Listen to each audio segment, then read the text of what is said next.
पता नहीं क्यों तलाक दे दी इतनी खूबसूरत लड़की को। भला कोई कैसे तलाक दे सकता है।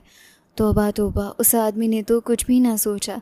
ऐसा संग दिल निकला, छोड़कर परदेश चला गया। उस औरत में ही कोई गलती होगी, तभी उसका पति उसे छोड़कर चला गया। कोई पुरुष बिना वजह अपना घर नहीं तोड़ता।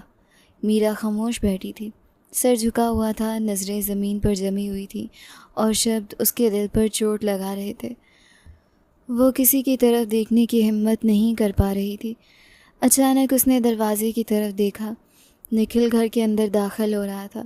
वो तेज़ कदमों से उसके करीब आया। उसने उसकी कलाई मजबूती से पकड़ ली। चलो, अभी मेरे साथ कमरे में चलो। मीरा ने घबराकर हाथ छुड़ाने की कोशिश की। नहीं, तुम मुझे छोड़ चुके हो। अब मेरा तुम पर कोई हक नहीं और तुम्हारा भी मुझ पर कोई हक नहीं। निखिल की पकड़ मज़ीद सख्त हो गई। मैंने कहा मेरे साथ चलो, अभी चलो। मीरा सतत हाथ छुड़ाने की कोशिश करती रही। कदम पीछे हटते रहे। निखिल उसे घसीटता हुआ कमरे की तरफ ले जाने लगा। पीछे बैठी औरतें एक दूसरे की तरफ देखने लगी। चंद लम्हों बाद सब हंसने लगी। मीरा की बेबसी उनके लिए तमाशा बन चुकी थी। मीरा अचानक हड़बड़ाकर उठ बैठी।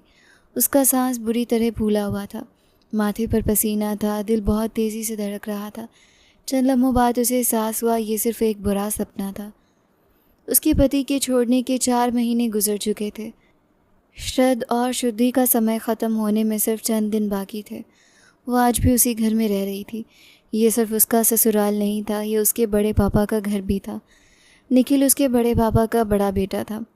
पति का रिश्ता ख़त्म हो गया था, लेकिन खून का रिश्ता अभी भी बाकी था। ये वजह थी कि हर सुबह, हर शाम, हर सांस उसे माजी की याद दिलाती रहती थी। मीरा ने आहिस्ता से आंखें बंद कर ली। सपना ख़त्म हो चुका था। दिल की धड़कनें भी मामूल पर आने लगी थीं। दुनिया में शायद ही कोई ऐसी औरत हो जिसे रिश्ता टूटने पर अफसोस महसूस ना होता हो। मीरा को भी अपने टूटे हुए रिश्ते का दुख था, अपने सपनों के बिखरने का दर्द था, अपनी इज्जत पर लगने वाले सवालों की तकलीफ़ थी। उसके बावजूद उसके दिल के किसी कोने में एक अजीब सा सुकून भी मौजूद था। ऐसा सुकून जो उसे 2 साल से ज़्यादा अरसे बाद नसीब हुआ था। इस शादी में उसने जो कुछ बर्दाश्त किया था, उसकी हकीकत सिर्फ वो जानती थी। ये राज उसने पूरी दुनिया से छुपा कर रखा था। सिर्फ एक इंसान इस हकीकत से वाकिफ़ था, उसकी अपनी माँ। आज भी उसे वो दिन लफ्ज़ ब लफ्ज़ याद था। ये ऐसा मामला है बेटा, हम इसे दुनिया के सामने नहीं रख सकते। शर्म की भी एक हद होती है। लोगों को क्या बताएंगे? क्यों तुम अपने पति के पास वापस नहीं जाना चाहती? हर बात खोल कर बतानी पड़ेगी। कौन इतनी बेशर्मी करेगा? मीरा ने बेयकीनी से अपनी माँ को देखा था। उसकी आंखों में आंसू भर आए थे, सिर्फ इसलिए कि ये बात शर्म की दाय में आती थी। आप मुझे उस इंसान के साथ रहने पर मजबूर करेंगी? उसकी माँ ने गहरा सांस लिया था। चेहरे पर बेबसी नुमाया थी। तुम हालात नहीं समझ रही बेटा। परिवार में पहले ही जायदाद के मसले चल रहे हैं। सब कुछ अभी भी तुम्हारे बड़े पापा के इख्तियार में है। वो अच्छे इंसान हैं, इंसाफ करने वाले इंसान हैं। संबंध कायम रहा तो तुम्हारे पिता का हक भी महफूज रहेगा। दुश्मनी पैदा हो गई तो किसी के पास उन्हें रोकने का इख्तियार नहीं होगा। वो सब कुछ अपने पास रख सकते हैं। तुम्हारे पिता को कुछ नहीं मिलेगा।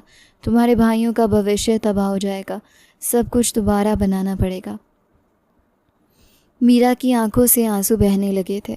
इसका मतलब आप लोगों ने मेरी कुर्बानी दे दी, मेरी मर्ज़ी पूछे बिना मेरी शादी कर दी। अब कहते हैं बर्दाश्त करो। मुझे क्या पता था कि वो इंसान ऐसा निकलेगा। उसकी माँ के चेहरे पर सख्ती आ गई थी। ये रिश्ता तुम्हें निभाना है, यही तुम्हारा घर है। उस दिन मीरा ने मज़ीद कोई बात नहीं की। वो खामोश हो गई। इस खामोशी ने फिर 2 साल से ज़्यादा उसका साथ नहीं छोड़ा। 2 ढाई साल तक वो उसी रिश्ते में कैद रही। हर दिन ख़ुद को समझाती रही, हर रात अगली सुबह बेहतर होने की प्रार्थना करती रही। किसी से भी शिकायत ना की, किसी के सामने अपने ज़ख्म नहीं खोले। फिर एक दिन सब कुछ अचानक ख़त्म हो गया। निखिल गुस्से में आया, रिश्ता तोड़ दिया। चंद घंटों बाद परदेश रवाना हो गया। ना माफ़ी मांगी, ना पलट कर देखा, ना ये महसूस किया कि एक लम्हे के गुस्से ने एक औरत की पूरी ज़िंदगी बदल दी है। ये खबर पूरे परिवार तक पहुंची तो सबसे ज़्यादा नाराज़ इंद्रजीत जी हुए। वो इस परिवार के मुखिया थे। मीरा के बड़े पापा भी थे। उन्होंने निखिल के फैसले को सख्त नापसंद किया था। मीरा कहीं नहीं जाएगी, शुद्धि का समय इसी घर में पूरा करेगी। इस घर में उसकी इज्जत पहले जैसी रहेगी। ये समय ख़त्म होने के बाद मैं खुद उसके लिए ऐसा फ़ैसला करूँगा जिस पर किसी को आपत्ति करने का हक़ नहीं होगा। इंद्रजीत जी को दो टोक शब्द सुनकर पूरा घर खामोश हो गया था। किसी में इतनी हिम्मत नहीं थी कि उनकी बात का जवाब दे सके।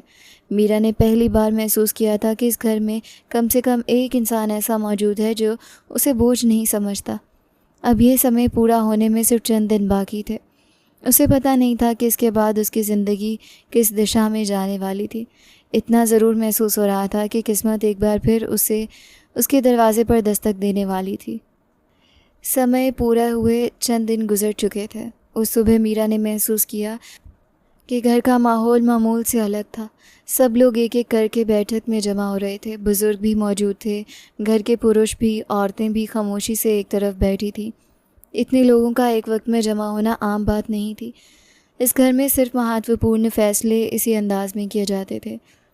मीरा के कदम बेख्तियार रुक गए। उसके जहन में पुरानी याद ताज़ा हो गई। उसी बैठक में उसकी पहली शादी का फ़ैसला भी हुआ था। उसने आहिस्ता से अंदर कदम रखा, खामोशी से एक तरफ बैठ गई। किसी की तरफ देखने की हिम्मत ना हुई। चंद लम्हों बाद इंद्रजीत जी ने बात शुरू की। मीरा बेटे, आज हम तुम्हारी ज़िंदगी के बारे में एक महत्वपूर्ण फ़ैसला करने जा रहे हैं। मीरा का दिल ज़ोर से धड़का। इंद्रजीत जी ने बिना रुके अपनी बात पूरी की। हम चाहते हैं कि तुम्हारा विवाह ईशान के साथ कर दिया जाए। ये वाक़या सुनते ही मीरा के चेहरे का रंग उड़ गया। ऐसा महसूस हुआ जैसे उसके कदमों तले ज़मीन खिसक गई हो। वो तुरंत खड़ी हो गई। बड़े पापा, आप लोग ऐसा कैसे सोच सकते हैं? मेरी शादी ईशान से? वो मुझसे 2 साल छोटा है। मैं ये शादी नहीं करूँगी। पूरे कमरे में खामोशी छा गई। इंद्रजीत जी के सामने इस अंदाज में बोलने की हिम्मत किसी में नहीं होती थी। मीरा उनकी सबसे लाडली भतीजी थी। शिद्दत की हैरानी और घबराहट ने उसे ये भी भुला दिया था कि वो किस लहजे में बात कर रही है। ईशान खामोशी से वहाँ खड़ा था। उसके चेहरे पर ना घबराहट थी ना परेशानी। इंद्रजीत जी ने नहायत संजीदगी से मीरा की तरफ देखा। बेटा, गलती हमारे बेटे की थी। हमारे परिवार में आज तक किसी ने अपनी पत्नी को नहीं छोड़ा। निखिल ने हमारे असूल तोड़े, हमारे परिवार की परंपरा तोड़ी। सज़ा तुम्हें क्यों मिले? हम तुम्हारे घर फिर से आबाद करना चाहते हैं। मीरा की आंखों में नमी उतर आई। बड़े पापा, हर घर दोबारा नहीं बस सकता। हर टूटा हुआ रिश्ता भी एक जैसा नहीं होता बेटे। ईशान ने अपनी मर्ज़ी हमारे सामने रखी। हमने बहुत सोचकर फ़ैसला किया। मीरा ने बेइख्तियार ईशान की तरफ देखा। वह हैरानी से उसे देख रही थी। ईशान ने पहली बार साफ लफ्ज़ों में अपनी पसंद ज़ाहिर की थी। उसके लिए ये बात आश्चर्यजनक थी। ईशान ने आहिस्ता से इंद्रजीत जी की तरफ देखा। मुझे मीरा से चंद मिनट अकेले में बात करनी है, अगर आप सब आज्ञा दें। इंद्रजीत जी ने सर हिला दिया। बात कर लो, इसमें कोई बुराई नहीं। घर वाले एक एक करके बाहर निकल गए। चंद लम्हों बाद बैठक में सिर्फ मीरा और ईशान रह गए। खामोशी दोनों के बीच खड़ी थी। ईशान ने हमेशा की तरह उसका नाम से पुकारा। मीरा, आखिर इतनी परेशान क्यों हो गई? मीरा ने तुरंत जवाब दिया। परेशान ना हूँ तो क्या करूँ? तुम मुझसे 2 साल छोटे हो। मैं तुमसे शादी नहीं करना चाहती। ईशान के चेहरे पर मामूली सी मुस्कान आई। मुझे तुमसे शादी करना है, उम्र से मुकाबला नहीं करना। मुझे तो ये भी समझ नहीं आ रहा कि तुम्हें ये सब सोचा क्यों। ईशान चंद लम्हे खामोश रहा। उसने इस सवाल का जवाब नहीं दिया। मीरा ने बेइख्तियार दोबारा बात शुरू की। अगर निखिल को इस बात का पता चल गया। ईशान ने तुरंत हाथ उसके नर्म होठों पर रख दिया। अब उसका नाम हमारी बात में कोई स्थान नहीं। तुम्हारे होठों पर अब मेरे अलावा किसी का नाम नहीं आना चाहिए। जो होना था हो चुका। मैं सिर्फ इतना जानता हूँ कि मैं तुम्हें अपनी धर्मपत्नी बनाना चाहता हूँ। तुम अभी नाराज़ हो, हैरान हो, मुझे इस बात का एहसास है। मेरा फ़ैसला नहीं बदलेगा। मीरा चंद लम्हे खामोश रही। उसे समझ नहीं आ रहा था कि क्या जवाब दे। ईशान ने दरवाज़ा खोला। बाहर सब लोग इंतज़ार कर रहे थे। उसने इंद्रजीत जी की तरफ देखकर पूरे विश्वास के साथ कहा, आप लोग तैयारी शुरू कर दें। मीरा को कोई आपत्ति नहीं। वो सिर्फ सबके सामने झिझक रही थी। मीरा ने हैरानी से ईशान को देखा। वो अपनी बात पूरी भी ना कर सकी। इंद्रजीत जी के चेहरे पर कई दिन बाद संतुष्टि दिखाई दी। घर के दूसरे सदस्य भी खुश नज़र आने लगे। अगली सुबह मुहूर्त में विवाह की तिथि तय कर लेते हैं। ये शब्द सुनकर मीरा को महसूस हुआ जैसे फ़ैसला एक बार फिर उसकी ज़िंदगी से पहले कर दिए गए हैं। फ़र्क सिर्फ इतना था कि इस बार उसके सामने खड़ा व्यक्ति खामोश तमाशाई नहीं था, वो अपने हर शब्द पर पूरा विश्वास रखता था। मीरा अपने कमरे में अकेले बैठी थी, सर तकिए में छुपा हुआ था, आंसू सतत बह रहे थे। बाहर आंगन में बैठी औरतों की आवाज़ें साफ उसके कानों तक पहुंची थी। मीरा तो बहुत भाग्यशाली निकली। ऐसे रिश्ते टूटने के बाद इतनी जल्दी किसकी शादी होती है? हर लड़की को ऐसा नसीब कहाँ मिलता है। इसी घर में इज़्ज़त भी मिल गई, रिश्ता भी मिल गया। अब उसे रोना नहीं चाहिए, खुश होना चाहिए। हर वाक़या मीरा के दिल पर बोझ बनता जा रहा था। वो सब लोग सिर्फ परिणाम देख रहे थे, कोई भी इस सफ़र की तकलीफ़ नहीं जानता था। उसने तकिए को मजबूती से अपने सीने से लगाया। आंखें बंद होते ही माजी एक बार फिर उसके सामने आ खड़ा हुआ।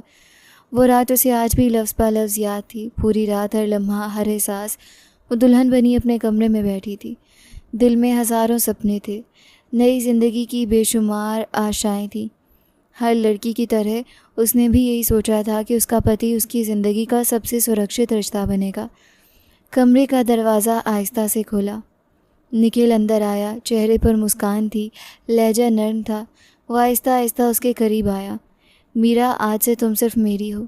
मैं तुम्हें कभी किसी तकलीफ़ में नहीं देखूंगा। तुम्हारे होठों पर सिर्फ मेरा नाम होना चाहिए। तुम्हारी हर मुस्कान पर सिर्फ मेरा हक होगा।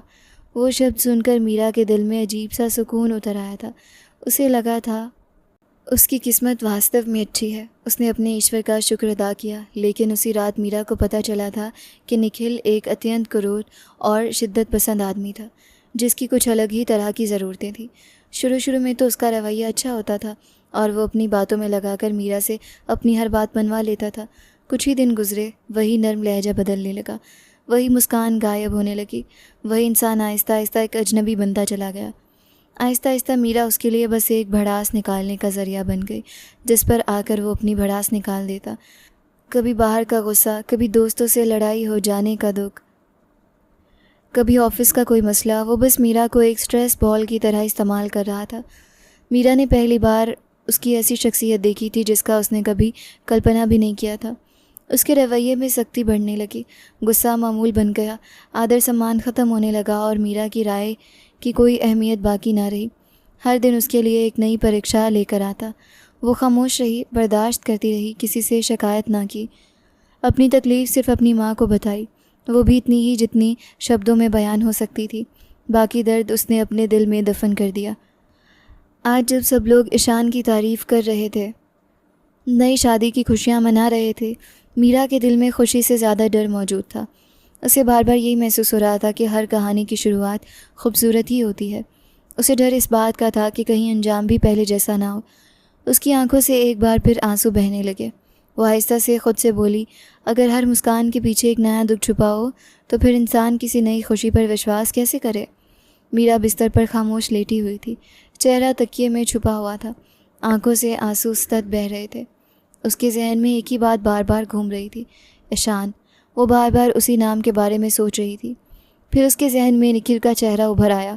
दोनों एक ही पिता के बेटे थे, एक ही घर में पले बढ़े थे, एक ही माहौल में जवान हुए थे। मीरा ने नम आंखों से छत की तरफ देखा। उसके दिल ने आहिस्ता से जवाब दिया, अगर निखिल ऐसा था तो ईशान भी वैसा ही होगा। ये ख्याल आते ही उसका दिल और बैठ गया। उसे ईशान की आज की हर बात याद आने लगी। उसका सबके सामने अपनी पसंद का इजहार करना, उसका ज़िद भरे अंदाज में बात करना, उसका ये कहना कि वो हर हाल में शादी करेगा, फिर बाहर जाकर सबके सामने ये कह देना कि मीरा राज़ी हो गई है। उसने तो साफ इनकार किया था, उसकी मर्ज़ी की कोई अहमियत ही नहीं रखी गई। मीरा ने बेख्तियार आंखें बंद कर लीं। उसे महसूस होने लगा जैसे उसकी ज़िंदगी फिर किसी दूसरे के फ़ैसलों के हवाले कर दी गई हो। पहले उसकी शादी उससे पूछे बिना तय हुई, फिर उसे उसी रिश्ते में रहने पर मजबूर किया गया। अब दूसरी शादी का फ़ैसला भी उसकी मर्ज़ी के बिना हो रहा था। फ़र्क सिर्फ इंसान का था, फ़ैसला करने वाले वही थे। उसके दिल में डर आहिस्ता आहिस्ता जड़ पकड़ने लगा। उसे ऐसा महसूस हो रहा था जैसे वो एक नर्क से निकलकर दूसरे नरक के दरवाजे पर खड़ी हो। पहली बार भी सबने यही कहा था, पति बहुत अच्छा है, तुम बहुत खुश रहोगी, तुम्हारी किस्मत बहुत अच्छी है। फिर उसी किस्मत ने उसे ऐसी ज़िंदगी दी जिसके बारे में वो कभी सोच भी नहीं सकती थी। अब फिर सब लोग वही बातें कर रहे थे। ईशान बहुत अच्छा है, ईशान ज़िम्मेदार है, ईशान तुम्हें बहुत खुश रखेगा। मीरा के दिल ने इन बातों पर विश्वास करने से इनकार कर दिया। उसने खुद से आहिस्ता से कहा, पहली बार भी सब यही कहते थे, किसी ने सच नहीं देखा था, इस बार भी शायद सब गलत हो। वो उठकर खिड़की के करीब आ गई। आंगन में खुशियों की बातें हो रही थी। विवाह की तिथि का जिक्र था, तैयारियों का जिक्र था। हर चेहरे पर खुशी दिखाई दे रही थी। सिर्फ एक चेहरा ऐसा था जिस पर वो खुशी का नामो निशान तक नहीं था। उसे यूँ महसूस हो रहा था जैसे उसकी ज़िंदगी का फ़ैसला फिर उसके हाथ से निकल चुका हो। उसे सिर्फ इतना नज़र आ रहा था कि सामने एक नया रास्ता मौजूद है, लेकिन उस रास्ते के अंत में रोशनी है या अंधेरा, उसे कुछ नहीं पता था। उसे सिर्फ इतना महसूस हो रहा था कि वो अपनी मर्ज़ी से नहीं चल रही, कोई उसे फिर एक ऐसे सफ़र पर धकेल रहा है जिसका अंजाम वो सोचकर भी कांप उठती थी। घर में विवाह की तैयारियां शुरू हो चुकी थीं। पहली शादी जैसी धूमधाम नहीं थी, वो सब कुछ एक बार हो चुका था। इस बार सिर्फ सादगी से विवाह होना था। चंद करीबी रिश्तेदार मौजूद होने वाले थे। घर की औरतें कपड़ों, गहने और ज़रूरी सामान की तैयारी में मसरूफ़ थीं। इसी दौरान ईशान ने अपनी एक इच्छा सबके सामने रख दी। मैं एक बात कहना चाहता हूँ, मीरा को पूरी तरह दुल्हन बनाया जाए, किसी चीज़ की कमी ना रहे। ऐसा ना लगे कि ये सिर्फ सादगी वाला विवाह है। मेरी पत्नी हर लिहाज से दुल्हन लगनी चाहिए। घर में मौजूद सब लोगों ने उसकी बात को पसंद किया।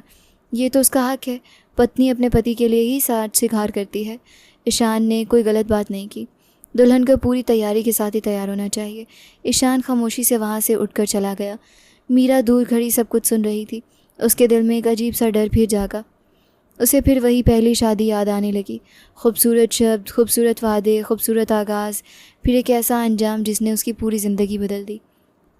शाम के वक्त उसने अपनी माँ को कमरे में आते देखा। वो तुरंत उनके पास आ गई। मम्मी, मुझे आपसे ज़रूरी बात करनी है। उसकी माँ ने गहरा सांस लिया। मुझे पता है तुम क्या कहना चाहती हो, मेरा जवाब भी वही होगा। मीरा खामोशी से उन्हें देखती रही। भगवान ने खुद तुम्हें दूसरा मौका दिया है। हमें तो लगा था सब कुछ ख़त्म हो गया। अब देखो, उसी परिवार ने तुम्हें अपनी इज्जत बना लिया। अब तुम इस घर के लाडले बेटे की पत्नी बनोगी। तुम्हारी जगह पहले से ज़्यादा मजबूत होगी। हमारे लिए भी आसानी होगी। मीरा ने चेहरे पर कड़वी मुस्कान लाई। मम्मी, आप दुनिया की सबसे ज़्यादा स्वार्थी माँ हैं। आपको सिर्फ अपनी फ़िक्र है, अपने बेटों के भविष्य की फ़िक्र है। बेटी की ज़िंदगी बर्बाद हो जाए उसकी कोई अहमियत नहीं। उसकी माँ का चेहरा लाल हो गया। क्या स्वार्थपन दिखा दिया मैंने, बताओ मुझे। आपने मेरी खुशी से ज़्यादा हमेशा संपत्ति को महत्वपूर्ण समझा, हमेशा भाइयों के भविष्य का महत्वपूर्ण समझा। मेरी ज़िंदगी कभी महत्वपूर्ण नहीं रही। ऐसे बेकार बातें मत करो। तुम्हारी दोबारा शादी हो रही है, लोग बरसों इंतज़ार करते रह जाते हैं। पति से अलग हुई औरतों के लिए रिश्ते आसानी से नहीं आते, ये बात हमेशा याद रखना। ईशान में आखिर कमी क्या है? मीरा ने धीरे से जवाब दिया, कमी का तो अभी मुझे नहीं पता। अगर वो भी अपने भाई जैसा निकला तो इस बार मैं खामोश नहीं रहूँगी। इस बार मैं कोर्ट जाऊँगी, तलाक की पिटीशन दायर करूँगी। किसी कीमत पर अपनी ज़िंदगी दोबारा नरक नहीं बनाऊँगी। ये सुनते ही उसकी माँ ने दोनों हाथों से अपना सर पकड़ लिया। हे भगवान, ये लड़की एक दिन हम सब का भविष्य तबाह कर देगी। अभी फेरे भी नहीं हुए और ये तलाक की बातें कर रही है। भगवान के लिए अपनी ज़ुबान को लगाम दो।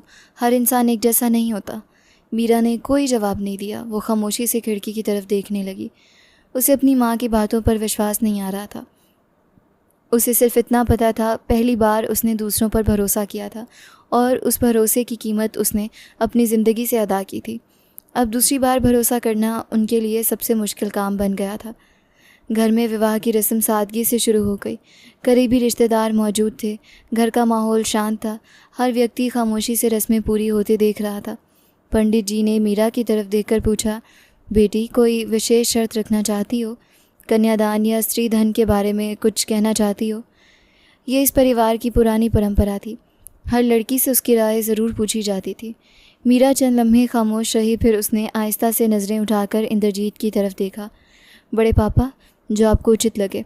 इंद्रजीत जी चंद लम्हे उसे देखते रहे, फिर प्रेम से उसके सर पर हाथ रख दिया। उनके जहन में पिछले विवाह ताज़ा हो गया। उस वक्त भी मीरा ने यही जवाब दिया था। तभी उन्होंने उसके लिए अच्छा स्त्री धन और हक तय किया था। निखिल के लिए वो व्यवस्था करना कोई मुश्किल बात नहीं थी। उसने बिना किसी आपत्ति के सब पूरा कर दिया था। आज इंद्रजीत ने पहले से भी ज़्यादा स्त्री धन और सुरक्षा तय कर दी। उनके चेहरे पर सिर्फ एक भावना थी। इस बार वो अपनी बेटी के साथ किसी किस्म की कमी नहीं छोड़ना चाहते थे। विवाह पूरा होते ही सब ने आशीर्वाद दिया। घर में खुशी की हल्की सी लहर दौड़ गई। किसी ने मिठाई बांटी, किसी ने बधाई दी, हल्की फुल्की रस्में भी अदा की गईं। वर वधू को एक साथ बिठाया गया, बुजुर्ग आशीर्वाद देते रहे, घर की औरतें हंसी मजाक करती रहीं, चंद तस्वीरें भी खींची गईं। ईशान के चेहरे पर खुशी साफ दिखाई दे रही थी। उसकी नज़रें बार बार मीरा की तरफ उठ जाती थीं। मीरा ने एक बार भी उसकी तरफ नहीं देखा। रस्में पूरी होने के बाद रात गए मीरा को ईशान के कमरे तक छोड़ दिया गया। दरवाज़ा बंद हुआ। कमरे में पूरी खामोशी छा गई। मीरा दुल्हन बनी बिस्तर पर बैठी रही। हाथ एक दूसरे में जकड़े हुए थे। दिल की धड़कन सतत तेज़ हो रही थी। उसे पूरा विश्वास था ईशान भी अपने भाई जैसा ही होगा। शुरुआत में नरम लहजा, फिर आहिस्ता आहिस्ता असली चेहरा। उसे लग रहा था जैसे किस्मत ने सिर्फ इंसान बदला था, कहानी नहीं। उसने आहिस्ता से सर झुका लिया। उसकी आंखों से खामोशी से आंसू बहने लगे। वो खुद से ही बातें करने लगी। मैं आखिर किस किस्म की कमज़ोर औरत हूँ। मेरे अंदर इतनी हिम्मत भी नहीं थी कि अपने हक़ के लिए खड़ी हो सकती। एक भाई के जाल से किसी तरह निकली, अब दूसरे भाई के साथ ज़िंदगी गुजारने जा रही हूँ। मैंने एक बार भी अपने लिए आवाज़ क्यों नहीं उठाई? मैं इस घर से जा सकती थी, मैं अपने लिए लड़ सकती थी, फिर मैं खामोश क्यों रही? उसने दोनों हाथों से अपना चेहरा ढांप लिया। उसे महसूस हो रहा था जैसे उसने अपनी ज़िंदगी का फ़ैसला खुद नहीं किया, हर फ़ैसला हमेशा दूसरों ने किया। वो सिर्फ इन फ़ैसलों को मानती रही। आज भी वो उसी खामोशी के साथ एक नए रिश्ते का आगाज़ का इंतज़ार कर रही थी। उसे पता नहीं था कि अगले चंद लम्हे उसकी ज़िंदगी को एक बार फिर तोड़ने वाले हैं। ये पहली बार उसे जीने का वास्तविक मतलब समझाने वाले हैं। कभी कभी इंसान पूरी ज़िंदगी गलत जगह पर हिम्मत दिखाता रहता है। जिस लम्हे उसे अपने हक़ के लिए खड़ा होना चाहिए था, उसी लम्हे उसके कदम साथ छोड़ देते हैं। फिर एक दिन अचानक वही इंसान फ़ैसला कर लेता है कि अब मज़ीद खामोश नहीं रहेगा। मीरा ने अपने आंसू साफ़ किए, गहरा सांस लिया और आहिस्ता से खुद से कहा, अब मैं अपना सर नहीं झुकाऊंगी। जो भी होगा इस बार मैं खामोश नहीं रहूँगी। दूसरी तरफ ईशान के दिल में बिल्कुल अलग ही भावनाएं थी। वो खुशी खुशी अपने कमरे की तरफ बढ़ रहा था। उसने रास्ते में कई बार जेब में रखा छोटा सा डिब्बा हाथ लगा कर देखा। उसके अंदर सोने की एक खूबसूरत अंगूठी थी। वो दिल ही दिल में सोच रहा था, आज से हमारी नई ज़िंदगी शुरू होगी। मैं कभी मीरा को किसी तकलीफ़ का एहसास नहीं होने दूंगा। वो मुस्कुराता हुआ कमरे के अंदर दाखिल हुआ। दरवाज़ा आहिस्ता से बंद कर दिया। उसकी नज़र तुरंत मीरा पर पड़ी। मीरा घूंघट उठाए बैठी थी। चेहरे पर सख्ती थी, आंखें लाल थीं। ऐसा लग रहा था जैसे वो काफ़ी देर से रो रही हो। ईशान ने ये सब महसूस किया तो, लेकिन घबराया नहीं। वो आहिस्ता से उसके सामने बैठ गया। नमस्ते मीरा। मीरा खामोश रही, अभिनंदन का जवाब भी नहीं दिया। ईशान ने चंद लम्हे उसका चेहरा देखा, फिर मुस्कुरा कर जेब से डिब्बा निकाला। तुम्हारे लिए एक छोटा सा उपहार लाया हूँ। सोचा था पहली रात की याद हमेशा अच्छी रहेगी। उसने डिब्बा खोला, अंगूठी निकाल कर उसकी तरफ बढ़ाई। अगर आ गया हो तो मैं खुद पहना दूँ। मीरा ने तुरंत उसके हाथ से अंगूठी ले ली और बिना एक लम्हा गवाए खुद ही अपनी उंगली में पहन ली। ईशान के चेहरे पर हल्की सी हैरानी आई। ये क्या किया तुमने? मैं पहना देता तो हमारा एक खूबसूरत पल बन जाता। मीरा की आवाज़ में कोई नरमी नहीं थी। मुझे तुम्हारे साथ कोई पल नहीं बनाना। ये शादी तुमने धोखे से की है। मैंने कब कहा था कि मुझे ये रिश्ता स्वीकार है? तुमने सबके सामने झूठ बोला। ईशान ने सुकून से उसकी बात सुनी। झूठ बोला या सच बोला, अब तुम मेरी पत्नी हो, यही सत्य है। इस सत्य को स्वीकार कर लो। मीरा ने तुरंत सर हिला दिया। मैं कुछ स्वीकार नहीं करूँगी। ईशान ने महसूस किया कि बहस करने से बात और बिगड़ेगी। उसने लहजा पहले से भी नरम कर लिया। अच्छा गुस्सा छोड़ दो, आराम से मेरी बात सुन लो। वह आहिस्ता से उसका हाथ पकड़ने के लिए आगे बढ़ा। मीरा ने तुरंत अपना हाथ पीछे कर लिया। मुझे हाथ लगाने की ज़रूरत नहीं है, ईशान ने बेख्तियार कहा। कैसी बातें कर रही हो? मैं तुम्हारा पति हूँ। मीरा की आंखों में गुस्सा भर आया। हाथ तो पति ही लगाता है ना, इसलिए आए हो ना इस कमरे में। इसके अलावा भी कोई उद्देश्य है? ईशान चंद लम्हे उसे देखता रहा। उसे समझ ही नहीं आ रहा था कि अचानक ये सब क्यों हो रहा है। तुम्हें क्या हो गया है? सुबह तक तुम बिल्कुल ठीक थी, बाहर भी खामोश थी, अब अचानक क्या हो गया है? मैंने आखिर तुम्हारा क्या बिगाड़ा है? ये सुनते ही मीरा की आंखों से आंसू फिर बह निकले। तुमने कुछ नहीं किया, तुम्हारे भाई ने किया था। इस घर में, इस चार दीवारी के अंदर, इसी छत के नीचे मैं हर दिन टूटती रही, मैं हर दिन डरती रही। तुम लोगों में से किसी ने भी मेरा साथ नहीं दिया। अब मैं अपना सर नहीं झुकाऊंगी, अब मैं कमज़ोर नहीं पड़ूंगी। ईशान ने तुरंत दोनों हाथ थोड़े पीछे कर लिए। उसने महसूस किया कि मीरा सिर्फ गुस्से में नहीं थी, वो बुरी तरह से टूट चुकी थी। उसकी सांसें तेज़ होने लगी, शब्द बेतरतीब होने लगे। अब मैं किसी से नहीं डरूंगी, अब कोई मुझे मजबूर नहीं करेगा, अब नहीं, अब कभी नहीं। वो रोती जा रही थी, सांस लेना भी मुश्किल हो रहा था। ईशान घबरा गया। उसे ऐसा महसूस हो रहा था जैसे मीरा को किसी पुरानी याद ने अचानक अपनी पकड़ में ले लिया हो। शायद उसे स्वयं पैनिक अटैक आ रहा हो। उसने तुरंत अपना लहजा और नरम किया। ठीक है, मैं तुम्हें हाथ नहीं लगाऊंगा, मैं तुम्हारे करीब भी नहीं आऊँगा। पहले सुकून से सांस लो, मैं कहीं नहीं जा रहा। तुम भी कहीं नहीं जा रही, आराम से बैठ जाओ। मीरा सतत रोई जा रही थी। ईशान खामोशी से वहीं बैठा उसे देखता रहा। उसे पहली बार एहसास हुआ कि उसके सामने बैठी औरत सिर्फ एक तलाकशुदा औरत नहीं थी, वो अंदर से बुरी तरह ज़ख्मी थी। ईशान ने आहिस्ता से अपना हाथ आगे बढ़ाया। उसका उद्देश्य सिर्फ मीरा के आंसू साफ करना था। जैसे ही उसकी उंगलियां मीरा के चेहरे के करीब पहुंची, मीरा ने पूरी शक्ति से उसे धक्का दे दिया। ईशान ने 2 कदम पीछे हटाए। साथ रखा पानी का ग्लास मेज़ से टकराकर ज़मीन पर गिर गया। शीशे के टुकड़े पूरे कमरे में बिखर गए। पानी फर्श पर फैल गया। कमरे में चंद लम्हों के लिए पूरी खामोशी छा गई। ईशान हैरानी से मीरा को देख रहा था। मीरा के अपने दिल भी ज़ोर ज़ोर से धड़कने लगा। उसे तुरंत एहसास हुआ कि उसने बहुत सख्त प्रतिक्रिया दी है। उसके जहन में एक ही भी ख्याल आया, अब गुस्सा आएगा, अब शायद ये भी अपने भाई जैसा ही साबित होगा। उसने बेख्तियार 1 कदम पीछे हटा लिया। वो ईशान के जवाब का इंतज़ार कर रही थी कि अचानक दरवाजे पर ज़ोर ज़ोर से दस्तक हुई। एक बार फिर, दूसरी बार, फिर सतत आवाज़ें आने लगी। बाहर किसी के चीखने चिल्लाने की आवाज़ साफ सुनाई दे रही थी। ऐसा महसूस हो रहा था जैसे कोई झगड़ा हो रहा। ईशान ने चौंक कर दरवाजे की तरफ देखा। चंद लम्हों बाद उसने दरवाज़ा खोला। दरवाज़ा खोलते ही निखिल तेज़ी से अंदर आने लगा। उसकी आंखों में अत्यंत गुस्सा था। चेहरा लाल हो चुका था, सांसें बेतरतीब थी। उसे किसी से पता चल चुका था कि ईशान ने मीरा से विवाह कर लिया है। वो यही समझ रहा था कि परिवार वालों ने ज़बरदस्ती ये रिश्ता तय किया है। ईशान को भी उसी तरह एक ऐसे रिश्ते में धकेल दिया जाएगा जैसे कभी उसे धकेला गया था। निखिल सीधा मीरा की तरफ लपका। उसके अंदाज से ऐसा लग रहा था जैसे वो गुस्से में अपना आपा खो बैठा हो। मीरा डर से साकित रह गई। उसे यूँ महसूस हुआ जैसे अगले ही लम्हे निखिल उसके सामने पहुंच जाएगा। इससे पहले कि निखिल मीरा तक पहुंचता, ईशान बुरी ताकत से उसके सामने आ गया। उसने निखिल को मजबूती से पकड़ा और ज़ोर से धक्का दिया। निखिल लड़खड़ा कर चंद कदम पीछे चला गया। ईशान तुरंत मीरा के सामने ढाल बनकर खड़ा हो गया। उसकी पीठ मीरा की तरफ थी, नज़रें सिर्फ निखिल पर जमी हुई थी। ये क्या कर रहे हैं आप भैया? मीरा हैरानी से ईशान को देखने लगी। उसकी पूरी ज़िंदगी में शायद पहली बार कोई उसके सामने ढाल बनकर खड़ा हुआ था, वो भी ऐसा इंसान जिससे वो सबसे ज़्यादा डरता। निखिल ने गुस्से से हाथ उठाया। रास्ते से हट जाए ईशान, मुझे पता है ये सब बड़े लोगों की मर्ज़ी है। तुझे भी बिला वजह इस लड़की के साथ बांध दिया गया। ये तेरे योग्य नहीं है। तुझे इससे कहीं बेहतर लड़की मिल सकती थी। इस चरित्रहीन औरत के साथ तेरी शादी करा दी। ईशान की आंखों के रंग बदल गया। उसने 1 कदम आगे बढ़ाया। आवाज़ पहले से कहीं ज़्यादा सख्त हो चुकी थी। अगर आप मेरे बड़े भाई ना होते तो आज मैं आपको बता देता कि ईशान अपनी पत्नी को चरित्रहीन कहने वालों के साथ क्या करता है। निखिल चंद लम्हों के लिए खामोश हो गया। उसने हैरानी से ईशान को देखा। ईशान, तुझे क्या हो गया है? मैं तेरा भाई हूँ। ईशान ने बिना नज़रें झुकाए जवाब दिया। आप मेरे बड़े भाई हैं, ये सत्य अपनी जगह मौजूद है। ये मेरी पत्नी है, ये सत्य इससे भी बड़ा है। मेरे सामने कोई भी मेरी पत्नी की इज्जत पर बात नहीं करेगा। निखिल ने बेयकीनी से उसे देखा। ईशान ने अपनी बात जारी रखी। आपसे किसने कहा मेरी ज़बरदस्ती शादी हुई है? मैंने अपनी मर्ज़ी से ये विवाह किया है। मीरा मेरी पत्नी है, ये मेरी ज़िंदगी का फ़ैसला है। आप हमारे बीच नफ़रत पैदा करने की कोशिश ना करें, हमारी शादी की पहली रात ख़राब ना करें। अभी इसी वक्त यहाँ से चले जाएं। निखिल कुछ कहना चाहता था लेकिन ईशान ने उसे मज़ीद मौका नहीं दिया। उसने उसका बाजू पकड़ा, दरवाजे तक ले गया, बाहर की तरफ धकेल दिया और फिर पूरी ताकत से दरवाज़ा बंद कर दिया। धड़ाम की आवाज़ पूरे घर में गूंज गई। बाहर से अभी भी ऊंची आवाज़ें आ रही थी। कई लोग निखिल को रोकने की कोशिश कर रहे थे। कोई उसे समझा रहा था, कोई उसे पीछे हटा रहा था। ईशान ने चंद लम्हे दरवाजे पर हाथ रखा।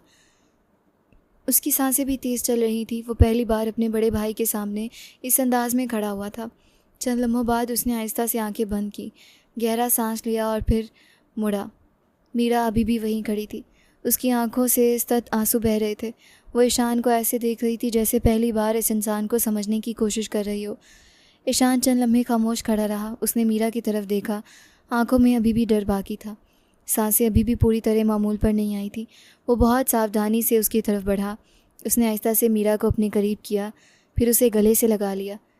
इस अंदाज़ में नहीं जैसे कोई प्रेम जताने की कोशिश करता है, बल्कि इस अंदाज़ में जैसे कोई टूटे हुए इंसान को ये एहसास दिलाता है कि अब वो अकेला नहीं है।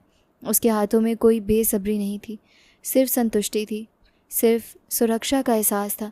मीरा पहले तो चंद लम्हे साकित रही, फिर जैसे उसके अंदर बद तमाम भावनाएं एक साथ टूट गईं। वो भी ईशान के सीने से लग गई और ज़ोर ज़ोर से रोने लगी। उसे पहली बार महसूस हुआ कि शायद उसने जल्दी फ़ैसला कर लिया था। जहाँ उसे हिम्मत करनी चाहिए थी वहाँ वो बरसों खामोश रही, और आज एक ऐसे इंसान के सामने वो सख्त बन गई जो सबके सामने उसकी ढाल बनकर खड़ा हो गया था।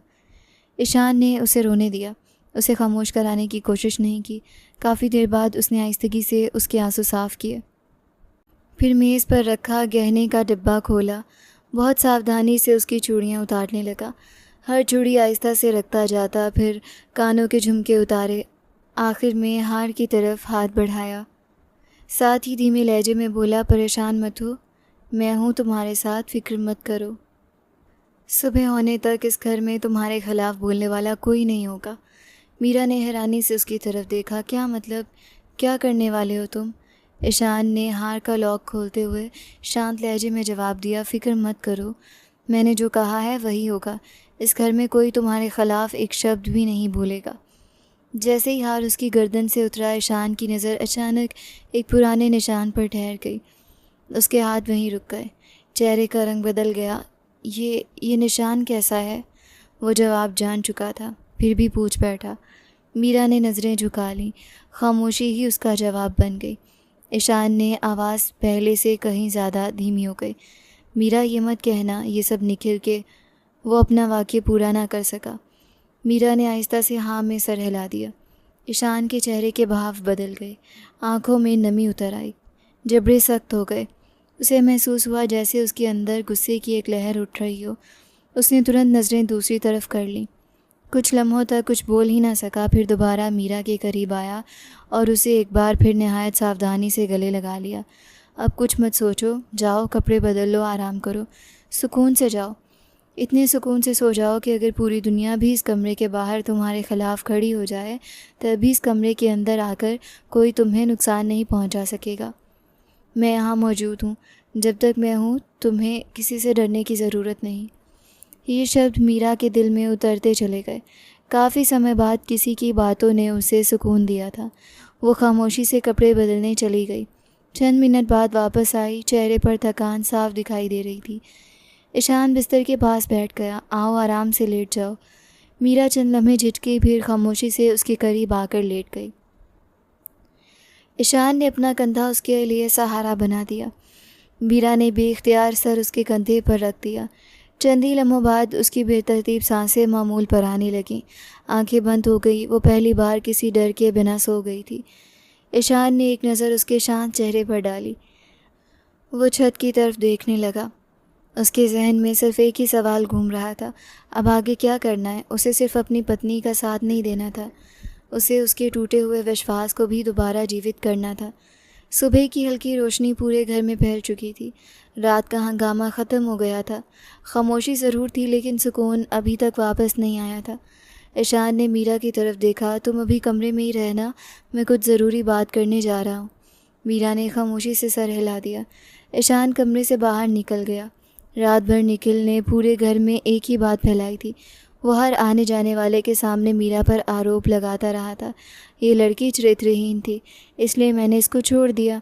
अब मेरे छोटे भाई को भी इसके साथ बांध दिया गया। पता नहीं इसने ईशान पर क्या जादू कर दिया है, ये घर तबाह हो जाएगा। किसी ने उसे समझाया, किसी ने खामोश कराने की कोशिश की, लेकिन वो किसी की सुनने के लिए तैयार नहीं था। चंद ही देर बाद इंद्रजीत जी, उनकी पत्नी और ईशान के माता पिता एक कमरे में मौजूद थे। ईशान उनके सामने नहायत संजीदगी से बैठ गया। कमरे में गैर मामूली खामोशी थी। ईशान ने गहरा सांस लिया। मुझे आप सबसे एक बहुत ज़रूरी बात करनी है। ये बात सिर्फ आप लोगों को बता रहा हूँ, इसलिए कि आप मेरे माता पिता हैं और बड़े पापा हमारे परिवार के मुखिया हैं। कुछ मसले ऐसे होते हैं जिन पर सिर्फ घर के बड़े ही बात कर सकते हैं। मेरी बात का गलत मतलब मत लीजिएगा। इंद्रजीत जी ने उसकी तरफ गौर से देखा। बेटा खुलकर बात करो। ईशान ने चंद लम्हे खामोश रहकर अपनी बात शुरू की। निखिल भाई मीरा के साथ अच्छा व्यवहार नहीं करते थे। वो उस पर हाथ उठाते थे, उसे सख्त मानसिक यातना देते थे। उसके सामने दूसरी औरतों से ऊंचे ढंग से बात करते थे। उसे हर वक्त ये एहसास दिलाते थे कि उसकी कोई इज्जत नहीं। कमरे में बैठे सब लोगों के चेहरे बदलने लगे। ईशान की आवाज़ भारी होती जा रही थी। मैंने कई बार उनके कमरे से ऐसी आवाज़ें सुनी थी जिसने मुझे अंदाज़ा हो गया था कि गलती मीरा की नहीं है, गलती मेरी अपने भाई की है। मैं खामोश रहा, आज की खामोशी पर ख़ुद को माफ़ नहीं कर पा रहा। ये कहते हुए उसने अपने मोबाइल निकाला, स्क्रीन खोली, फिर फ़ोन इंद्रजीत जी की तरफ बढ़ा दिया। ये चैट मैंने काफ़ी समय पहले निखिल भाई के फ़ोन से सेव की थी, शायद इसी दिन के लिए। इंद्रजीत ने फ़ोन हाथ में लिया। चंद संदेश पढ़ते ही उनके हाथ कांपने लगे। उनकी आंखों में अत्यंत गुस्सा उतर आया। फ़ोन उनके हाथ से लगभग छूटते छूटते बचा। कमरे में मौजूद हर व्यक्ति के चेहरे पर गहरा आघात साफ दिखाई दे रहा था। इंद्रजीत जी आहिस्ता से बोले, हे भगवान, ये हमारा बेटा था। कुछ लम्हों बाद उन्होंने सर दोनों हाथों में थाम लिया। मीरा चाहती तो पहले दिन हमारे सामने ये सब रख सकती थी, हमें हमारी अपनी नज़रों में शर्मिंदा कर सकती थी। वो चाहती तो हमें बता सकती थी कि हम किस इंसान के माता पिता हैं, मगर उस बच्ची ने एक शब्द भी नहीं कहा। अकेले ये सब बर्दाश्त करती रही। उनकी आवाज़ भर आ गई। अचानक वो अपनी जगह से उठे और तेज़ कदमों से बाहर निकल गए। आंगन में निखिल अभी भी गुस्से में इधर उधर टहल रहा था। इंद्रजीत जी सीधे उसके सामने जाकर रुके। एक लम्हा गवाए बिना उसका कॉलर पकड़ लिया। पूरा आंगन खामोश हो गया। हर व्यक्ति हैरानी से ये दृश्य देखने लगा। हमें शर्म आ रही है ये कहते हुए कि तू हमारा बेटा है, परिवार की संपत्ति में तेरा जो हक बनता है वो तुझे मिल जाएगा। आज के बाद मेरी नज़रों के सामने मत आना, अभी इसी वक्त इस घर से निकल जा। उसी शोर की आवाज़ सुनकर मीरा भी अपने कमरे से बाहर आ गई। वो चंद कदम दूर खड़ी सब कुछ देखती रही। निखिल ने झटके से अपना कॉलर छुड़ाया और गुस्से से बोला, आप सबका दिमाग इस लड़की ने ख़राब कर दिया है, ये चरित्रहीन। वो भी अगला शब्द बोल ही रहा था कि इंद्रजीत जी का हाथ पूरी शक्ति से उसके चेहरे पर पड़ा। थप्पड़ की आवाज़ पूरी हवेली में गूंज उठी। चंद लम्हों के लिए ऐसा सन्नाटा छा गया जैसे समय रुक गया। निखिल अपने गाल पर हाथ रखे साकित खड़ा था। उसे शायद पहली बार एहसास हुआ था कि आज कोई उसकी बात सुनने के लिए तैयार नहीं। मीरा की आंखों से बेख्तियार आंसू बहने लगे। वो जान गई थी ईशान ने जो वादा किया था वो सच था। आज पूरा परिवार उसके साथ खड़ा था। निखिल ने एक नज़र सब लोगों को देखा। किसी की आंख में उसके लिए सहानुभूति नहीं थी। वो खामोशी से पलटा, अपना एकमात्र बैग उठाया, जिस बैग के साथ वो रात को बाहर से वापस आया था, और उसी बैग के साथ दोबारा घर से निकल गया। वो सिर्फ एक रात के लिए अपने ही घर का मेहमान साबित हुआ। दरवाज़ा बंद होने की आवाज़ के साथ एक लंबी खामोशी पूरे घर पर छा गई। इंद्रजीत जी आहिस्ता आहिस्ता मीरा के करीब आए। उनके चेहरे पर पश्चाताप साफ लिखा हुआ था। उन्होंने प्रेम से उसके सर पर हाथ रखा। बेटा, मुझे माफ़ कर दो। मीरा ने तुरंत उनके हाथ दोनों हाथों में थाम लिए और रोने लगी। नहीं बड़े पापा, इसमें आपका कोई दोष नहीं है। इंद्रजीत जी ने दुख भरे लहजे में कहा, दोष मेरा भी था। तुम्हें सबसे पहले मेरे पास आना चाहिए था। बात अजीब ज़रूर थी, बताना मुश्किल ज़रूर था, मगर ये बहुत बड़ा अन्याय था। अगर मुझे एक दिन भी पहले पता चल जाता तो मैं उसी दिन ये सब ख़त्म कर देता।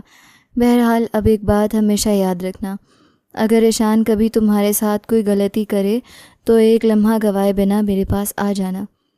मीरा ने आहिस्ता से आंसू साफ़ किए, फिर पहली बार सबके सामने मुस्कुराकर ईशान की तरफ देखा। फ़िक्र ना करें बड़े पापा, ईशान मेरे साथ कभी कुछ बुरा नहीं कर सकता। ये शब्द सुनते ही ईशान ने खामोशी से अपनी आंखें बंद कर लीं। उसके सीने से जैसे एक बहुत बड़ा बोझ उतर गया था। ये सिर्फ़ एक वाक़या नहीं था, ये मीरा का विश्वास की घोषणा थी। ये उसके दिल से निकलने वाली पहली गवाही थी। आज पहली बार ईशान को महसूस हुआ कि उसने सिर्फ एक विवाह नहीं किया, उसने एक टूटे हुए दिल में विश्वास की पहली ईंट रख दी थी। शाम होते होते घर का माहौल काफ़ी हद तक मामूल पर आ चुका था। ईशान सीधा इंद्रजीत जी के पास गया। बड़े पापा, अगर आज्ञा दें तो मैं कुछ दिन के लिए मीरा को मनाली वाले फार्म हाउस में ले जाना चाहता हूँ। उसने बहुत कुछ बर्दाश्त किया है। मेरा दिल चाहता है कि कुछ दिन इस माहौल से दूर रहे, पहाड़ों की ठंडी हवा में सांस ले, घूमे फिरे, शायद उसका दिल कुछ हल्का हो जाए। इंद्रजीत जी ने मुस्कुराकर उसके कंधे पर हाथ रखा। ज़रूर ले जाओ बेटा, बल्कि अगर दिल करे तो 3-4 महीने भी वहीं गुजार लेना। सर्दी शुरू होने से पहले वापस आ जाना। ईशान ने आदर से सर हिला दिया। अगली सुबह सूरज निकलने से पहले दोनों रवाना हो गए। शहर पीछे रह गया, रास्ते बदलने लगे, ऊंचे पहाड़ दिखाई देने लगे, ठंडी हवा गाड़ी की खिड़कियों से अंदर आने लगी। मीरा खामोश बैठी बाहर देखती रही। काफ़ी समय बाद उसके चेहरे पर सुकून की हल्की सी झलक दिखाई दे रही थी। कई घंटों के सफ़र के बाद वो मनाली की खूबसूरत वादी में पहुंच गए। हर तरफ सरसब्ज पहाड़ थे। दूर बहती नदी की आवाज़ में माहौल में अजीब सा सुकून पैदा कर रही थी।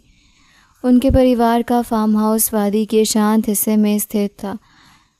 घर लकड़ी से बना हुआ था। सामने फूलों की क्यारियाँ थीं। पीछे लंबे पेड़ हवा के साथ आहिस्ता आहिस्ता झूम रहे थे। परिवार में से जो भी यहाँ आता चंद दिन यहीं ठहरता। मीरा पहली बार इस जगह आई थी। उसने चारों तरफ देखा। बहुत समय बाद उसे किसी जगह को देखकर दिल से अच्छा महसूस हुआ। ईशान ने गाड़ी से सामान उतारा। दोनों ने कमरे में सामान रखा और कुछ देर आराम किया। फिर ईशान मुस्कुराते हुए उसके करीब आया। तैयार हो जाओ, बाहर चलते हैं, थोड़ा घूमेंगे, खाना भी बाहर ही खाएंगे।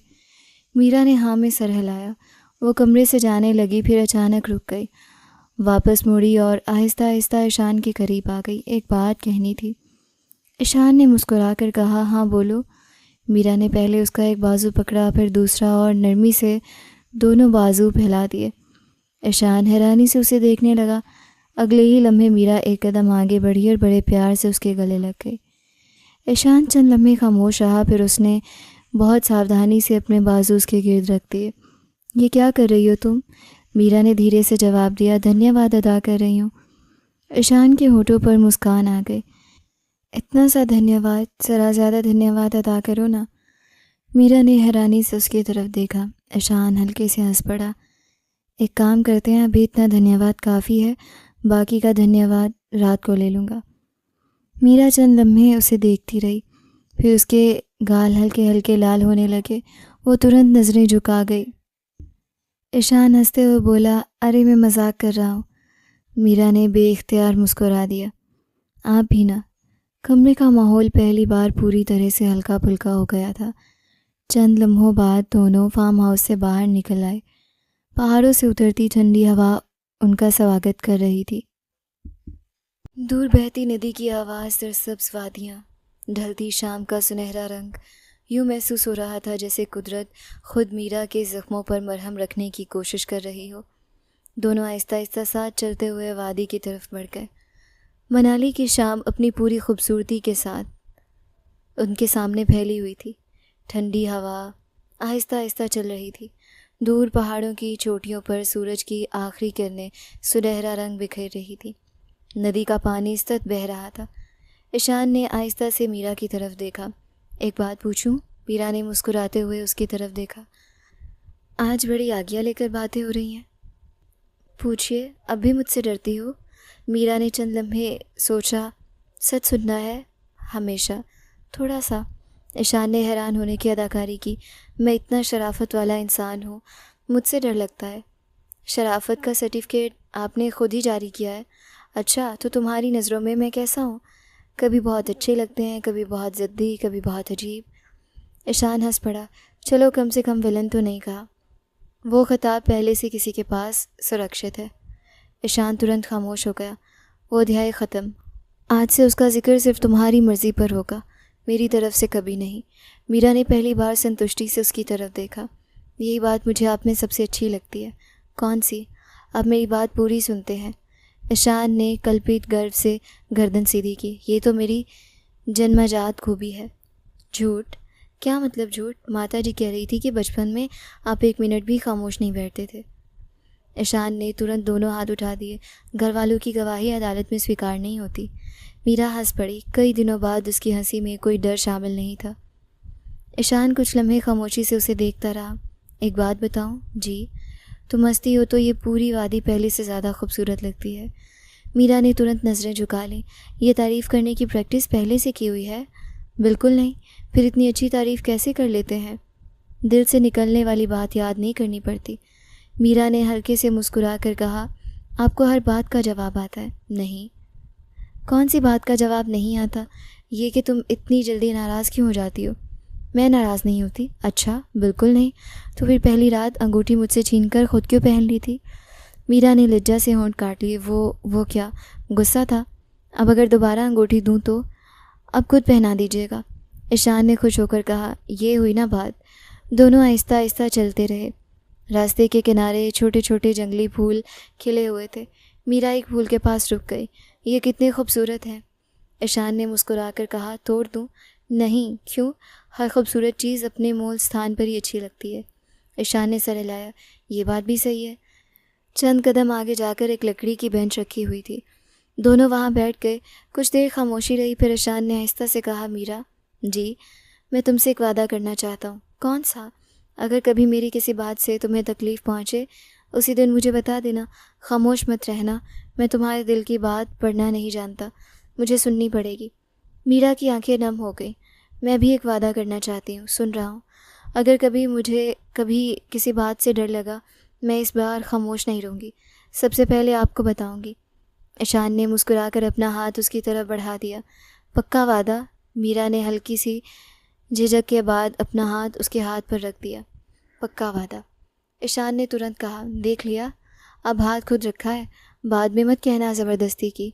मीरा ने हंसते हुए अपना हाथ वापस खींच लिया। आप हर अच्छी बात का मजाक बना देते हैं, इसीलिए कि तुम दोबारा रोना शुरू ना कर दो। मैं इतनी भी नहीं रोती वास्तव में। बिल्कुल। मैं गिनवा दूँ? नहीं। क्यों? क्योंकि आप वास्तव में गिनवा देंगे। दोनों एक साथ हंस पड़े। कुछ देर बाद वो नदी के किनारे पहुंच गए। पानी की आवाज़ बहुत सुकूनदायक थी। ईशान ने दूर बहते पानी को देखते हुए कहा, पता है ये नदी मुझे क्या सिखाती है? क्या? रास्ते में कितने ही पत्थर आए, पानी बहना नहीं छोड़ता। ज़िंदगी भी ऐसी ही होनी चाहिए। मीरा ने आहिस्ता से कहा। फिर हम भी बहते रहेंगे, रुकेंगे नहीं। बिल्कुल। एक बात और। जी, मैं तुम्हें बदलने की कोशिश कभी नहीं करूँगा। जैसी हो वैसी ही अच्छी हो। बस एक चीज़ बदलनी होगी। वो क्या? अपने बारे में बुरा सोचने की आदत। वो बंद करना होगा। मीरा ने पहली बार पूरे विश्वास से उसकी आंखों में देखा। कोशिश करूँगी? नहीं, कोशिश नहीं, वादा। वो चंद लम्हे खामोश रही, फिर मुस्कुरा दी। अच्छा, वादा। ईशान ने खुश होकर दोनों हाथ आकाश की तरफ उठा दिए। ईश्वर का शुक्र है, आखिरकार एक वादा तो मान लिया गया। ज़्यादा खुशी ना हो, अभी बहुत से वादे बाकी हैं। जैसे कि हर साल मुझे यहाँ घूमने लाएंगे। मंजूरी। हर लड़ाई के बाद पहले आप मनाएंगे। ये तो अन्याय है। क्यों? गलती तुम्हारी भी तो हो सकती है। पत्नी की गलती नहीं होती। ईशान ने ज़ोर से कहका लगाया। ये नियम किस किताब में लिखा है? शादी के बाद हर पत्नी की अपनी किताब होती है। अच्छा, तो मुझे भी वो किताब पढ़नी पड़ेगी। ज़रूर, वरना रोज़ परीक्षा होगी। ईशान ने हार मानने का अंदाज में कहा। चलें, आज से मैं इस किताब की सत्याई विद्यार्थी हूँ। दोनों की हंसी एक बार फिर वादी में गूंज रही थी। वापसी के रास्ते पर चलते हुए ईशान ने आहिस्ता से कहा, एक आखिरी वादा। मीरा ने प्रश्नवाचक नज़रों से देखा। ज़िंदगी में स्थितियाँ कैसी भी हो, हम दोनों एक दूसरे के ख़िलाफ़ नहीं, एक दूसरे के साथ खड़े होंगे। मीरा ने उसकी बात पूरी ध्यान से सुनी, फिर धीरे से जवाब दिया। ये वादा मुझे सबसे ज़्यादा पसंद है। मैं भी आपके साथ कभी नहीं छोड़ूंगी। अगर कभी पूरी दुनिया एक तरफ खड़ी हुई, मैं दूसरी तरफ आपके साथ खड़ी होंगी। ईशान के चेहरे पर संतुष्टि फैल गई। ढलती शाम में दोनों एक साथ फार्म हाउस की तरफ वापस चल पड़े। इस सफ़र में सिर्फ पहाड़ों की खूबसूरती नहीं थी, दो दिलों के बीच विश्वास की पहली मजबूत नींव भी खामोशी से स्थापित हो चुकी थी। चंद महीने पलक झपकते गुजर गए। मनाली की ठंडी वादियाँ बर्फ़ की सफ़ेद चादर ओढ़ चुकी थी। हर सुबह नए दृश्य का साथ तुलू होती, हर शाम सुकून का एक नया एहसास देकर ढल जाती। इन्हीं महीनों में मीरा भी बदल गई थी। उसके चेहरे की उदासी आहिस्ता आहिस्ता ख़त्म हो चुकी थी। आंखों के नीचे पड़े काले घड़े गायब हो चुके थे। चेहरे पर पहले से कहीं ज़्यादा रौनक थी। सबसे बड़ी तब्दीली उसकी मुस्कान थी। अब वो दिल खोल कर हंसती थी। बात करते हुए नज़रें नहीं झुकाती थी, हर फैसले में अपनी राय देती थी। ईशान हर रोज़ उसे यही एहसास दिलाता रहा कि इज़्ज़त मांगनी नहीं पड़ती, सही इंसान खुद इज़्ज़त देता है। आखिरकार वापसी का दिन आ गया। गाड़ी उपहारों से भरी हुई थी। किसी के लिए गर्म शॉल थी, किसी के लिए ड्राई फ्रूट्स, बच्चों के लिए खिलौने। घर की स्त्रियों के लिए खूबसूरत उपहार। ईशान ने एक एक चीज़ बड़ी संपन्न और प्रेम से ख़रीदी थी। जब गाड़ी हवेली के बड़े दरवाजे के सामने रुकी तो घर के सब लोग बाहर निकल आए। सबसे पहले इंद्रजीत जी की नज़र मीरा पर पड़ी। वो चंद लम्हे खामोश रह गए। ये वही मीरा नहीं थी जो चंद महीने पहले इस घर से गई थी। ये एक नई मीरा थी, आत्मविश्वासी, शांत, खुश। उसके चेहरे पर अजीब सी रोशनी थी। इंद्रजीत जी बेइख्तियार उसके करीब आए, उसके सर पर हाथ रखा। सदा सुहागन रहो, भगवान तुम्हें हमेशा ऐसे ही खुश रखे। मीरा ने आगे बढ़कर उनके चरण स्पर्श किए और हाथ थाम लिया। बड़े पापा, मैं बहुत खुश हूँ। आप लोगों के आशीर्वाद ने मेरी ज़िंदगी बदल दी। घर के सब लोग खुशी से उन दोनों के गिर्द जमा हो गए। हर एक को उसका उपहार मिला। किसी ने शॉल ओढ़ ली, कोई अपने उपहार को देखकर खुश होने लगा। पूरे घर में कई महीनों बाद हंसी की आवाज़ें गूंज रही थी। खाने के बाद इंद्रजीत जी ने सबको बैठक में जमा किया। उनके सामने चंद फाइल्स रखी हुई थी। उन्होंने संजीदगी से कहा, आज एक और ज़रूरी काम पूरा करना है। सब हैरानी से उनकी तरफ देखने लगे। उन्होंने फ़ाइल खोली। मैंने अपनी सारी संपत्ति के हिस्से कर दिए हैं। कमरे में खामोशी छा गई। इंद्रजीत जी ने एक एक कागज़ सामने रखा, फिर मीरा की तरफ देखकर मुस्कुराए। सबसे बड़ा हिस्सा मैंने मीरा के नाम किया है। मीरा चौंक गई। बड़े पापा, ये आप क्या कह रहे हैं? मुझे इस सब की ज़रूरत नहीं। मेरे साथ ईशान है, मेरे लिए यही सब कुछ है। इंद्रजीत जी ने प्रेम से उसकी बात काट दी। बेटा, ये संपत्ति तुम्हें खुश करने के लिए नहीं दे रहा। ये तुम्हारे धैर्य का फल है। तुम्हें तकलीफ़ देखी, खामोशी बर्दाश्त की, फिर भी हमारे घर की प्रतिष्ठा का ख्याल रखा। ये तुम्हारा हक है, कोई एहसान नहीं। मीरा की आंखें नम हो गईं। उसने आदर से सर झुका लिया। अगर ये आपका फ़ैसला है तो मैं इनकार नहीं करूँगी। इंद्रजीत जी ने मुस्कुराकर ईशान की तरफ देखा। बेटा, मैंने तुम्हें बेटा हमेशा कहा था। आज मुझे तुम पर गर्व भी है। ईशान ने तुरंत उनके चरण स्पर्श किए। बड़े पापा, मैंने कुछ विशेष नहीं किया। मैंने सिर्फ अपनी पत्नी का साथ दिया है। इंद्रजीत ने मुस्कुराकर जवाब दिया। बेटा, आज के समय में यही सबसे विशेष बात होती है। रात गहरी होने लगी। सब अपने अपने कमरों में चले गए। ईशान और मीरा भी अपने कमरे में आ गए। खिड़की के बाहर हल्की हल्की ठंडी हवा चल रही थी। मीरा खिड़की के पास जाकर खड़ी हो गई। ईशान उसके पास आकर रुका। क्या सोच रही हो? मीरा ने मुस्कुराकर उसकी तरफ देखा। यही कि चंद महीने पहले मैं इस घर से किस हाल में गई थी, आज किस हाल में वापस आई हूँ। मुझे लगता था मेरी ज़िंदगी ख़त्म हो गई है, फिर भगवान ने मुझे तुम्हें दे दिया। ईशान ने आहिस्ता से उसका हाथ अपने हाथ में ले लिया। भगवान ने मुझे भी तो तुम्हें दिया है। हम दोनों को एक दूसरे के भाग्य है। मीरा की आंखों में प्रेम झलकने लगा। एक बात कहूँ? हाँ, अगर मुझे दोबारा ज़िंदगी शुरू करने का मौका मिले, हर बार मैं तुम्हें ही अपना पति चुनूँगी। ईशान हल्के से मुस्कुराया। फिर तो मुझे भी हर बार जन्म में यही प्रार्थना करनी पड़ेगी। कौन सी? यही कि ईश्वर मुझे हर बार मेरी मीरा प्रदान करे। मीरा बेइख्तियार उसके करीब आ गई। उसने अपना सर ईशान के कंधे पर रख दिया। ईशान ने प्रेम से उसके माथे पर चुंबन दिया। दोनों कुछ देर खामोश खड़े रहे। शब्दों की अब ज़रूरत नहीं रही थी। विश्वास बोल रहा था, प्रेम बोल रहा था, संपन्न बोल रहा था। बाहर सर्बाद हवा चल रही थी। अंदर एक ऐसा घर आबाद हो चुका था जहाँ डर के जगह विश्वास ने ले ली थी, अकेलेपन की साथ ने ले ली थी, आंसुओं की जगह मुस्कान ने ले ली थी। ज़िंदगी ने आखिरकार मीरा को वो इंसान दे दिया था जिसके साथ वो सिर्फ एक अच्छा पति नहीं मिला था, एक सच्चा दोस्त, एक मजबूत सहारा, एक सुरक्षित घर और एक ऐसी प्रेम की ज्योति मिलकर जो हर परीक्षा के बाद पहले से ज़्यादा मजबूत होती चली गई। ज़िंदगी में हर रिश्ता सिर्फ प्रेम से नहीं चलता, बल्कि आदर, विश्वास, संवेदना, धैर्य और एक दूसरे के साथ देने का साहस से स्थापित रहता है। सही इंसान आपके ज़ख्म नहीं बढ़ाता, बल्कि उन्हें भरने के कारण बन जाता है। यही सच्चे प्रेम की सबसे खूबसूरत पहचान है।